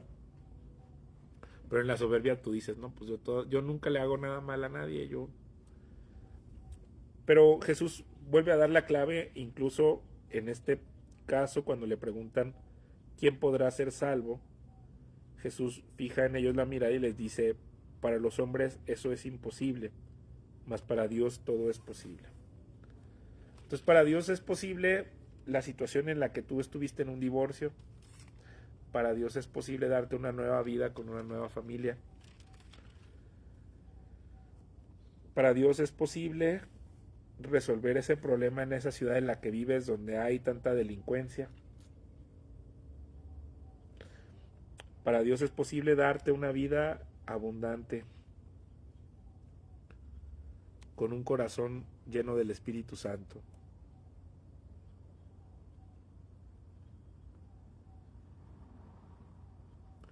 Jesús está hablando más allá de las posesiones. Entonces todas las cosas que nosotros pensábamos, por ejemplo, el moralismo que tiene el joven, ¿no? Este joven de decir, yo he cumplido con todo siempre, yo soy lo máximo, pues ese también puede ser un obstáculo para que tú tengas una vida eterna con Dios. Tu propia orgullo, ¿verdad? Tu arrogancia. Ahora, por ejemplo, si tú estás buscando esta fama como el joven que estaba buscando la fama de Jesús o las riquezas, pues estas vienen acompañadas de personas que te la quieren quitar las riquezas. Viene acompañado de muchos engaños y de muchas apariencias. Y en toda esta telaraña de apariencias y mentiras y engaños, tú puedes perder tu vida. Por eso dice Jesús, es más fácil que un camello pase por el ojo de una aguja que el que un rico entre en el reino de Dios, porque su mente está pensando más en su estatus, en su poderío por encima de los demás, que en pensar en el reino del cielo. O sea, todas estas cosas son como distracciones de lo importante que es tener un encuentro con Cristo. Entonces, estos capítulos nos ayudan a no perder de vista que el que nos está diciendo todas estas cosas es el que se transfiguró y que tú y yo tenemos acceso directo a esta persona. Entonces, con eso en mente, me gustaría ir al siguiente paso, que es la oración. Vamos a orar. Señor, te doy toda la gloria y toda la honra. Te agradezco porque me permites estar en esta mañana glorificándote, Señor. Tengo 3 peticiones concretas. La primera es agradecerte por la fuerza misionera, Señor, que hay, sobre todo mexicana, por cada uno de los misioneros mexicanos que están en todo el mundo, que tú has enviado a diferentes países para que se predique tu evangelio desde México. Gracias por la vida de cada cristiano que vive fuera de México, porque tú los has enviado a predicar tu evangelio, viviendo en medio de las dificultades de los países donde es más difícil que exista la palabra de Dios. Algunos de ellos están jugando su vida, algunos de ellos están en riesgo, pero tú siempre los apoyas y los proteges, Señor. Te pido por la vida de cada uno de ellos, por cada una de ellas también. Muchas gracias. Mi segunda petición, Señor, en este momento de oración es que inundes a México con creatividad Creo que hace falta que haya creatividad en los campos de los negocios, en la población, en las artes, en la cultura, Señor, mexicana. Te pido que nos llenes con tu Espíritu Santo para que haya creatividad en las ideas de negocios, pero sobre todo que podamos reflejar la forma en la que tú nos creaste, hombre y mujer. Llénanos con tu Espíritu Santo, ayúdanos a ver la realidad, a ser realistas. Y mi tercera petición es algo muy grave que estoy viendo en México, que hay falta de liderazgo, Señor. Yo te quiero pedir que levantes hombres y mujeres. Señor, llena con tu Espíritu Santo para que ocupen estas posiciones de liderazgo que hacen falta en México. Hay una lucha muy fuerte por esto que veíamos de quién es el más importante en el reino del cielo. Pero pues tú eres el más importante, Señor. Tú eres el que pones y quitas reyes. Tú eres el que determinas quiénes son los gobernantes. Señor, yo te pido porque este hueco de liderazgo que estamos sufriendo los mexicanos quede cubierto con personas que te amen, que te respeten, que tengan amor por ti, Señor. Nuestras instituciones, los gobiernos están atravesando por estas crisis de falta de liderazgo. Por favor, despierta, Señor, en los corazones de los mexicanos. Despierta a los mexicanos apropiadamente, porque no queremos participar de la corrupción, Señor. Ya no queremos, México es un país que está adoleciendo, Señor, de falta de liderazgo, Señor. Levanta, Señor, a los líderes que necesita. Esta es mi petición en esta mañana, la más importante, que no por un tema electoral, Señor, sino por un tema en varias esferas de la vida.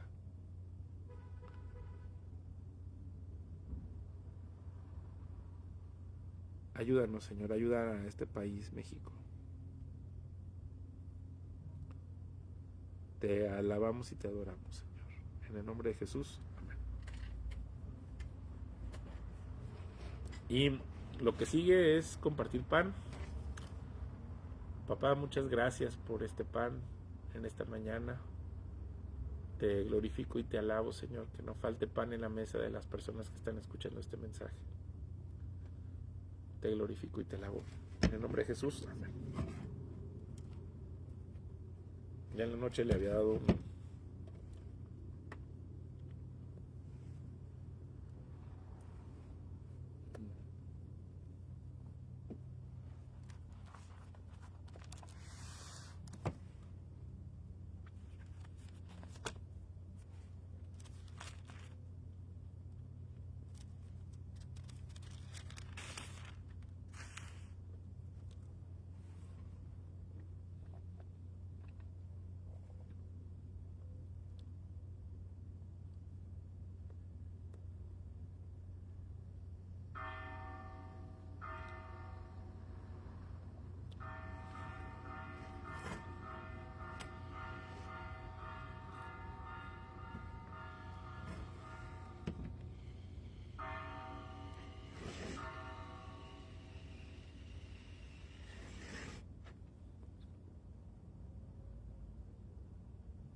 me llama la atención este verso del 18, del capítulo 18, verso 18 dice: de cierto les digo que todo lo que aten en la tierra estará atado en el cielo, y todo lo que desaten en la tierra estará desatado en el cielo. Y como en estas iglesias de la prosperidad donde se enseña brujería, esto de manifestar y no sé qué, y te dicen, cuando se ponen en orar, empiezan yo ato, yo desato, no sé qué. Pero en el contexto en el que lo está diciendo, tiene que ver con el perdón. Que si tienes una persona atada, se va a quedar atada en el cielo.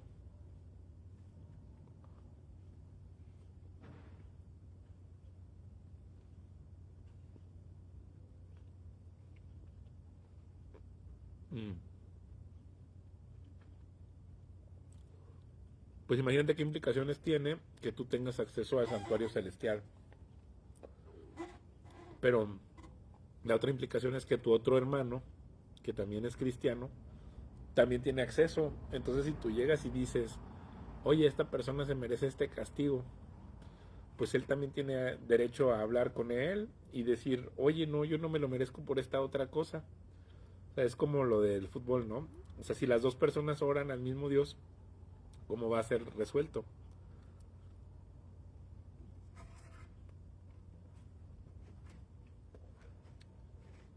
La mejor respuesta es la misericordia.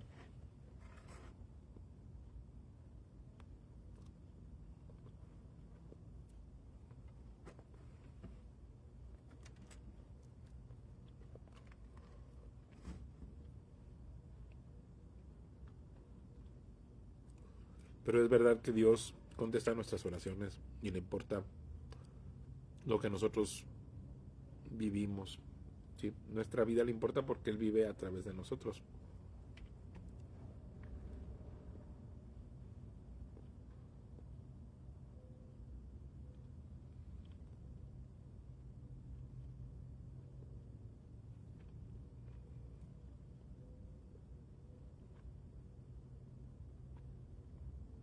Mira, velo de esta manera. La diaconisa más humilde en los tiempos de Nerón no era menos importante que el mismo Nerón César, solo que cada uno vive en un rol que nos toca vivir porque Dios quiere que vivamos esos roles. Entonces, ¿tú crees que si este hombre, el Nerón, mandó a ejecutar a la diaconisa, va a quedar impune? Yo no creo. Yo no creo que el rol que tú vivas en la sociedad define quién eres ante los ojos de Dios. Lo importante es que ante los ojos del Hijo del Hombre tú tengas una relación personal. Y eso es todo. Eso es en realidad todo lo que va a pasar. Tú puedes vivir tus 80 años de vida rechazando a Cristo y puedes llegar a tener una buena vida. Eso también. Pero tiene una fecha de expiración. Y después de esos 80 años, ¿a dónde va a ir tu eternidad?